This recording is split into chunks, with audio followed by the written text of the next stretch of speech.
केंद्रीय मंत्री नारायण राणे यांनी विरोधकांवर जोरदार प्रहार करताना म्हटले, सत्ता गेल्यापासून ते डिप्रेशनमध्ये चाललेत. राणे यांच्या या वक्तव्याचा थेट इशारा माजी सत्ताधाऱ्यांकडे असल्याचे मानले जाते. त्यांनी आरोप केला की सत्तेपासून दूर झाल्यानंतर विरोधकांचा संतुलन बिघडला आहे आणि ते फक्त टीका करण्यापुरतेच मर्यादित राहिले आहेत. राणे यांनी सध्याच्या सरकारच्या कार्यपद्धतीचे कौतुक करत राज्याच्या विकासासाठी घेतल्या जाणाऱ्या निर्णयांना विरोधकांनी सकारात्मक प्रतिसाद द्यावा अशी अपेक्षाही व्यक्त केली. त्यांच्या या वक्तव्यामुळे राजकीय वर्तुळात चांगलीच चर्चा रंगली आहे. उद्धव ठाकरेला राजकारण करत नाही आणि सत्ता गेल्यापासून डिप्रेशनमध्ये चाललेत. काही बेताल बोलतात.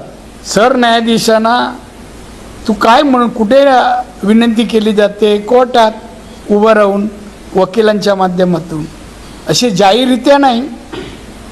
त्यांच्या कार्यक्रम पत्रिकेवर विषय नसेल तर घेता येत नाही कोणालाही.